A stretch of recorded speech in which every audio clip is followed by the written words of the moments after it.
लगाई दूसरे साथियों को कि गरीबू मर गया, गरीबू मर गया, भाग जाओ। उन्होंने कहा जाओ गांव में बताओ, सारी कथा सुनाना कि एक बाबा जी ने जंतर मंत्र का दूध पिला दिया जिससे मर गया हो। अब गांव में भागे गए। माता पिता का इकलौता पुत्र, वो भी 12 वर्ष शादी के बाद हुआ था, विवाह के उपरांत, और उसकी मृत्यु सुनकर दोनों अचेत हो गए, बेहोश हो गए, चक्कर खा के गिर गए।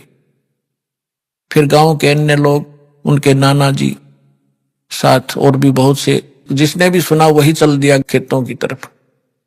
वहां से बच्चे का शव उठाकर लाए, शाम होगी, चिता पर रख दिया अंतिम संस्कार करने के लिए। तब परमात्मा ने कहा बेटा जल्दी जा, ना वो खराब कर देंगे तेरे शरीर को। गरीबदास जी को सब कुछ दिखाया, वहां से सारा दिखाई देता है। यहाँ पर चाहे चीटी देख ले चालती, वहां ऐसी दिव्य दृष्टि मिलती है। गरीबदास जी तुरंत छोड़ दिए, जा बेटा स्पीड से। 1 सेकंड के भी कुछ अंश में आत्मा में प्रवेश कर दिया गरीबदास साहिब जी को। ऐसे जब चिता पर बैठे हुए थे, उनका जैसे बांध कर ले जाते हैं ना, उस अर्थी के ऊपर रस बांध लेते हैं, रस्सा कहीं गिरना जा रास्ते में, वो नौका ने रखा ही था, इतने में उठ गए और वो बंधन अपने आप टूट गए, खुल गए। और खड़ा होकर 10 वर्ष का बालक देखता है तो वहां कहाँ गया, जैसे सरप्राइज सा होता उसको। उसकी भाषा बदल गई, उसका विचार बदल गए, बुजुर्गों जैसी बातें करने लग गया और ये बानी सुनाने लग गया। अब जिससे भी बात करे ये अमर बाणी बोल कर बात करे। गांव वाले इस वाणी से परिचित नहीं थे और अपने आप बोलते रहते थे, कहीं खड़े होकर के बच्चों में बैठ जाते, बच्चों में यही कहानी सुनाने लग जाते। अलल पंख अनुराग है सुन मंडल रथीर, दास गरीब उधारिया सतगुरु मिले कबीर। तो सारा गांव उसको कहने लगे लड़का पागल हो गया, एंड बैंड बोल रहा है, इसकी भाषा समझ में नहीं आती, पागल हो गया, मेंटल हो गई। उसको पागल कहने लगे। गांव में बावलिया कहते हैं, बौड़ा, उसको बावड़िया कहने लगे। बावड़िया नाम पका दिया उस परम पिता की प्यारी आत्मा का उन तत्व ज्ञानहीन प्राणियों ने। कहते गरीबदास जी को भी बावड़ा बता के कर ले दुनिया सैनी का। अब उन्होंने ये संतोष हुआ माता पिता को और गांव वालों को कि भी कोई बात नहीं, पागल तो हो ही गया यूं, फिर भी इसकी माता या लड़की अपने इस पागल ने देख के इसके साथ अपना जीवन संतोष कर लेगी या मरे नहींगी इसके वियोग में। शुक्र है भगवान का, जीवित तो हो गया, पागल होया सो हुआ। इस तरह 3 वर्ष बीत गए। एक दादू पंथी, दादू जैसे अभी अपने महात्मा दादू जी का जिक्र किया दास ने कि उनको भी भगवान मिले थे। कबीर साहब 7 वर्ष की आयु में, 7 वर्ष के बालक थे तब वो, और उनको भी ऐसे बनी में, जैसे गांव से थोड़ा सा बाहर जंगल होता था, यानी थोड़ा जंगल होता था, उसको बनी बोलते थे। वहां बच्चों के साथ खेल रहा था। गरीब परमात्मा जिंदा महात्मा के रूप में आए, उनसे भी ये चर्चा की। अब परमात्मा ने अपने लोटे में सतलोक से अमृत लाए हुए थे, वो रखा था। तो बात चलते चलते ज्ञान सुनाने लगे, बच्चे बड़े इंटरेस्ट से सुनने लगे। दादू जी ने कहा भगवान वो लोक कैसा है आपका, क्या हम देख सकते हैं? कहा बेटा देख सकते हो, लेकिन दीक्षा लेनी पड़ेगी, पहले दे दो मुझे दीक्षा। मंत्र सुनाया, फिर उसके बाद एक पेय पदार्थ पिलाना होता, जैसे हम आपको मिश्री और जल पिलाते हैं, अमृत। इस तरह भगवान ने क्या किया, वो पान के पत्ते पे पहले तो अमृत स्वयं पिया, जूठा कर दिया, और फिर उसी में से पान के पत्ते पर रख डाल दिया। पान, वहां आसपास कोई पान का पेड़ खड़ा था, उसके ऊपर ऐसे डाल दिया कि ले बेटा पी ले। अन्य बच्चे बैठे तो उनसे भी कहा कि ले भाई तुम भी ले लो, अमृत है ये। वो तो उठकर भागे कि ना बाबा जी करा कैसा पानी तरह जूठा कर दिया तूने। अब उसने दादू साहब जी ने अगला भगवान आपका जूठा करके मिले, वो पी लिया। पीने के बाद परमात्मा ने कहा कि तुझे दिखाऊं सतलोक जी, ले चलो। 3 दिन और 3 रात दादू जी का शरीर अचेत रहा, श्वास खत्म नहीं हुई, लेकिन कोमा में, आजकल कोमा में कह देते हैं उसको, और आत्मा को ले गए परमात्मा ऊपर। जैसे गरीबदास जी के साथ लीला की थी ऐसे ही की, और 3 दिन तक रिश्तेदार इकट्ठे हो गए, ना लड़का मर रहा है ना जी रहा है, हाहाकार मची है। गांव के आसपास के लोग जानकार इकट्ठे हो गए।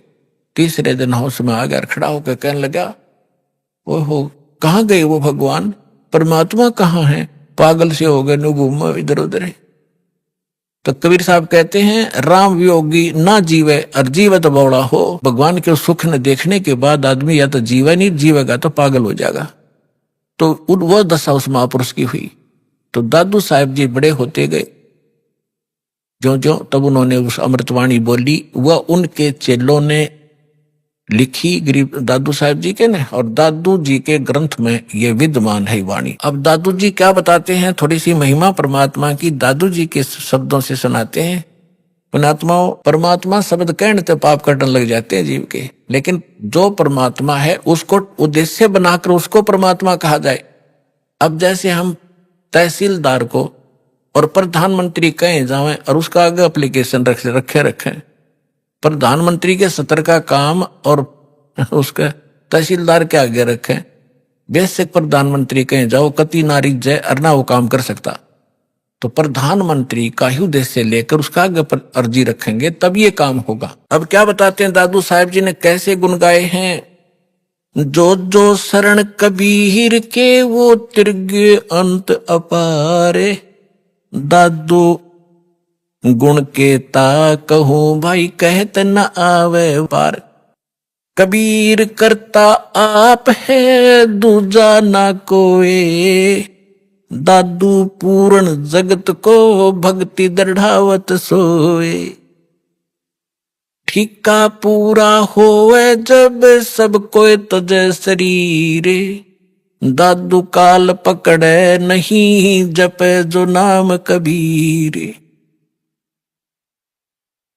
आदमी की आयु घटे तब जम घेरे आए, स्मरण किया कबीर का दादू लिया बचाए, मेट दिए अपराध सब आए मिले छन माही, दादू संग ले गए कबीर चरण की छाई, सेवक देव निज चरण का दादू अपना जान, भृंगी सत कबीर ने कीन्या आप समाने, दादू अंतर्गत सदा छिन छिन सुमरण ध्याने, वारू नाम कबीर पर पल पल मेरे प्राणे, सुन सुन साख कबीर की यू काल नवावे माथे, धन धन तीनों लोक में दादू जोड़े हाथ, केरी नाम कबीर का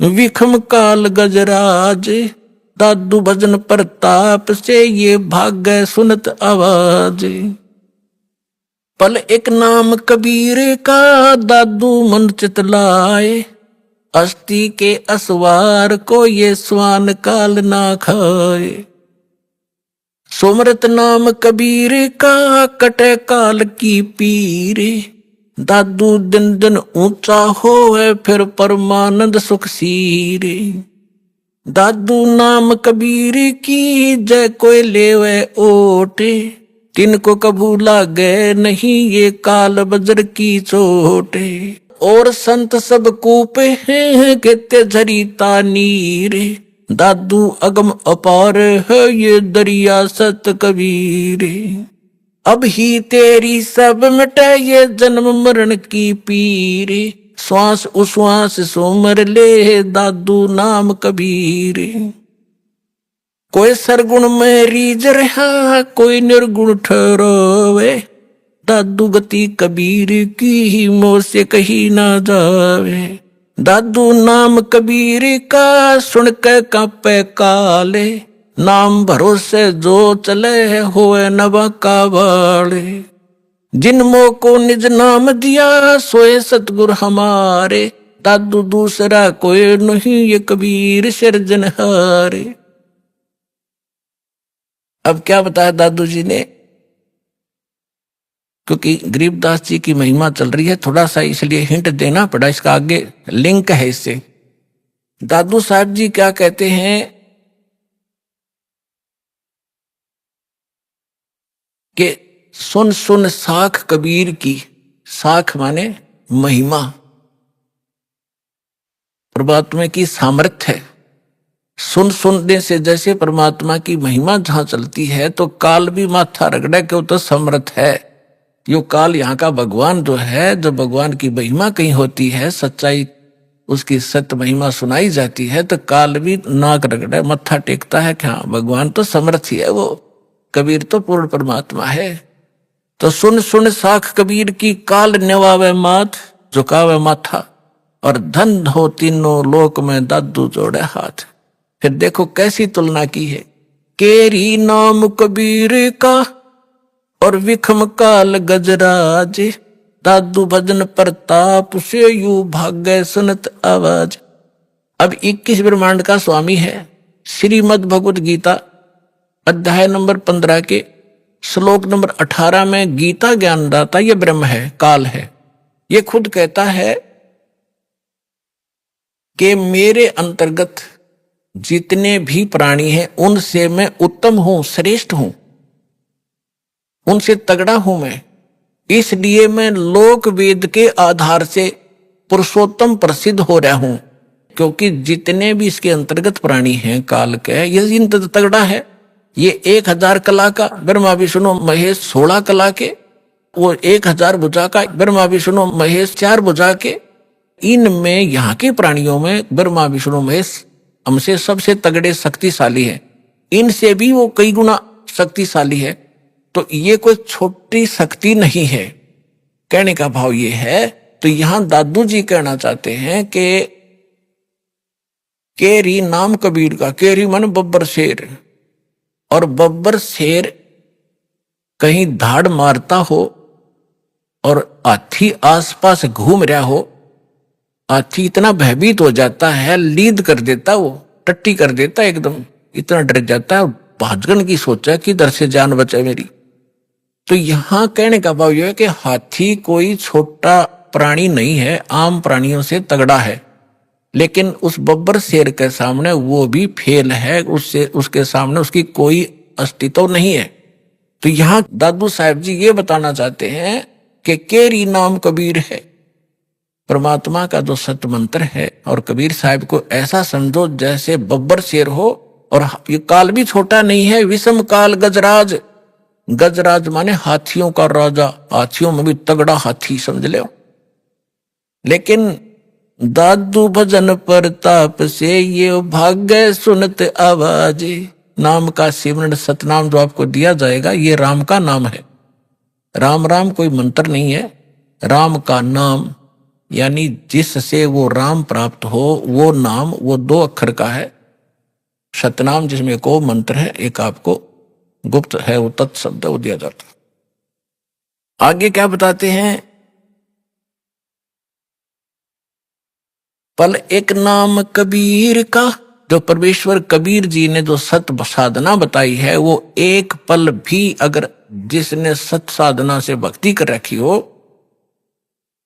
पल एक नाम कबीर का दादू मन चितलावे, अस्थि के असवार को स्वान काल नहीं खावे। अब देखो इन महापुरुषों की वाणी को समझना किसी बालक के बस की बात नहीं है। ये महापुरुष पाके पढ़े, दादू पंथी, कबीर पंथी, गरीबदास पंथी, किसी ने कख नहीं पता इनकी वाणी का, ये समझ नहीं सके इनको।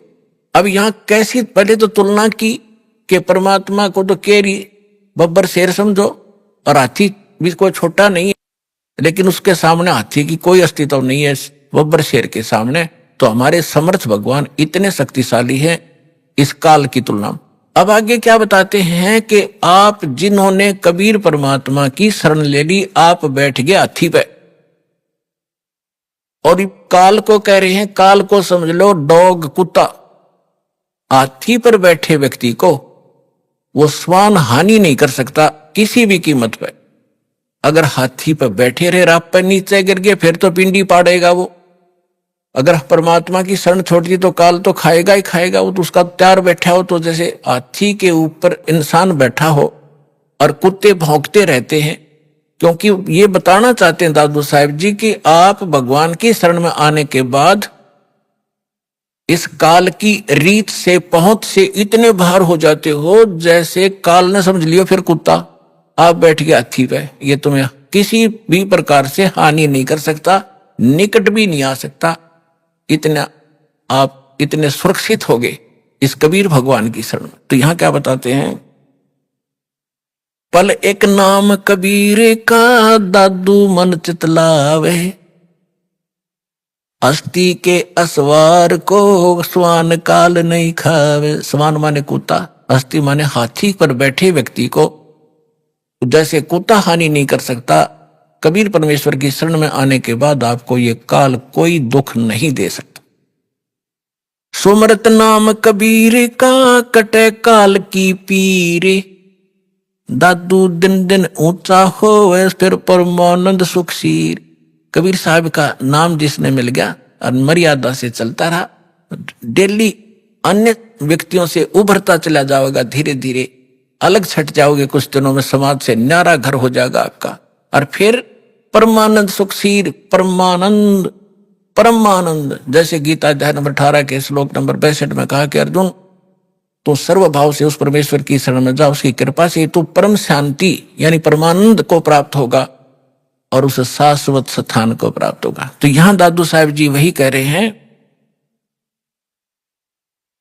कि सुमरत नाम कबीर का कटे काल की पीर, दादू दिन दिन ऊंचा हुआ फिर परमानंद सुखसीर। दादू नाम कबीर की जय कोई लेवे ओटे, तिनको कभू लागे नहीं ये काल कर्म की चोटे।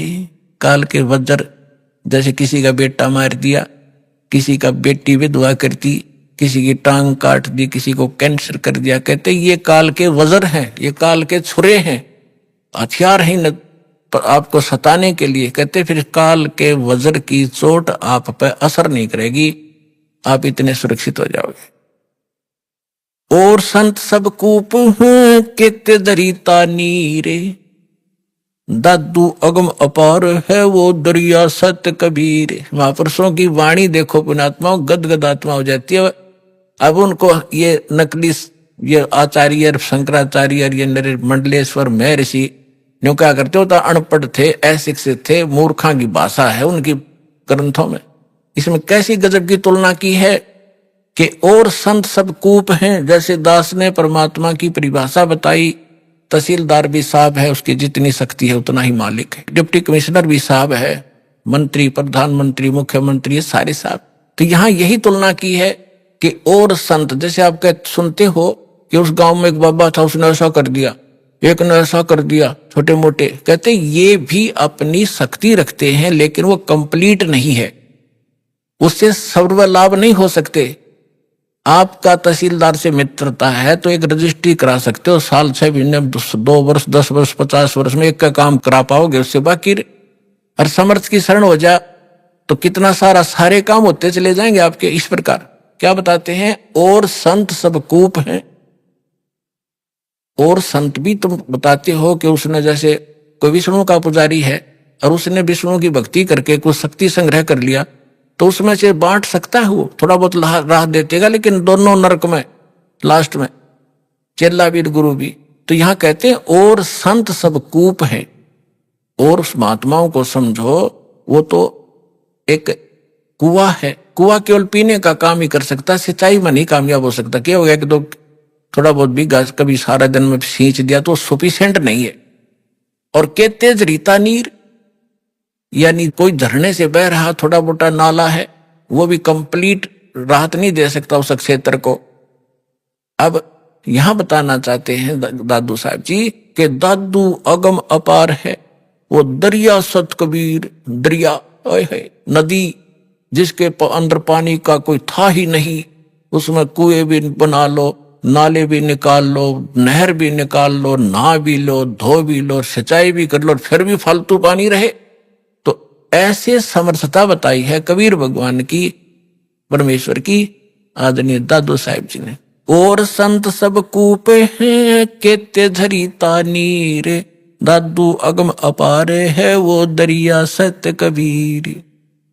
फिर क्या बताते हैं, अब ही तेरी सब मिटाइए जन्म मरण की पीर, श्वास उश्वास सुमर ले दादू नाम कबीर। ये कबीर नहीं सुमरना, वो सतनाम है जो आपको दिया जाता है, फिर सार नाम दिया जाएगा। इसका श्वास उस जो कबीर जी का जो मंत्र है वो सिमरण करना है। श्वास उश्वास से सुमर ले दादू नाम कबीर। दादू नाम कबीर का सुन के कापे काले, नाम भरोसे नर चले हुए नवा का बाड़। कबीर साहब का जो मंत्र है इसका सिमरण करते रहना, यो काल आपका कुछ नहीं बिगाड़ पाएगा। जिन मोह को निज नाम दिया सोए सतगुरु हमारे, दादू दूसरा कोई नहीं ये कबीर सृजनहार। तब जो दास साहब को गरीबदास साहब जी की कथा सुनाना चाहता था, अब जैसे गरीबदास जी की कथा सुना रहा है, इसको आगे बढ़ाते हैं। अब इसको जैसे नानक साहब जी को परमात्मा मिले थे जिंदा महात्मा के रूप में, सचखंड से आए थे। नानक साहब जी सुल्तानपुर नाम का एक नगर है, शहर है, उसमें एक राजा था, नवाब था, उसके यहाँ नौकरी करते थे खजाने में। और वो प्रतिदिन नदी पर स्नान करने जाया करते थे। एक साथ में नदी बहती थी, बेई नदी बोलते, बेई, उसमें स्नान करने जाया करते थे। वहां परमात्मा आए थे जिंदा महात्मा के रूप में। उनको बहुत सी ज्ञान चर्चा गोष्ठी हुई। पहले नानक जी ने अपना ज्ञान बताया, फिर परमात्मा ने बताया। नानक साहब जी ने कहा भी मैं आंखों देखूं तब बाबा जी तेरी गल मानू। परमात्मा बोले ठीक है। अब नानक साहब जी ने कहा कि मैं इस दरिया में छुपूंगा, मुझे खोजना। तो उन्होंने डुबकी लगाई, गिल्ले परमात्मा ने लगा दी। उनके शरीर को अंतर्धाम करके अब स्ट्रीम में ले गए जिधर से जल आ रहा था। वह उपस्थित लोगों ने देखा कि नानक जी मर गए, डूब गए, डुबकी लगाई थी, बाहर नहीं आए। और वो शरीर रख दिया अब स्ट्रीम में जिधर से जल आ रहा था। उधर कोई भी ध्यान नहीं जा किसी का। 2-3 किलोमीटर जाकर शरीर सुरक्षित रखा एक स्थान पर, आत्मा को सचखंड ले गए। फिर सारा कुछ बताया कि मैं काशी में रहता हूं बच्चा, वहां आ जाना, सतनाम दूंगा तेरे। तो नानक जी तीसरे दिन वापस आए थे, दरिया के किनारे घूमते नजर आए। फिर पहली उदासी उन्होंने बनारस की थी कि खोजूं तो जाकर देखूं वहां भगवान अर्धानक रूप में कैसे हो सकता है, कुछ जच्चे कुछ ना जच्चे। जब सामने जाकर देखा वो है जो सकल जिंदा महात्मा वाली यो बैठा भगवान दानक रूप में, जलाए रूप में, फाई सूरत मुल्क की वेश, ए ठगवाड़ा ठगी देश खरा सियाणा बहुता बारी, धानक रूप रहा करता। अब हम गरीबदास जी की कथा सुनाते हैं। तो क्या हुआ, 3 वर्ष के बाद बच्चे को सब झाड़े फूक लुआए, पता नहीं कहां कहां ले गए, वैद्यों को दिखाया, सब ने कोई भूत प्रेत का साया बताया, सब फेल हो लिया। आखिर में थक लिए, 3 साल में कुछ असर नहीं हुआ।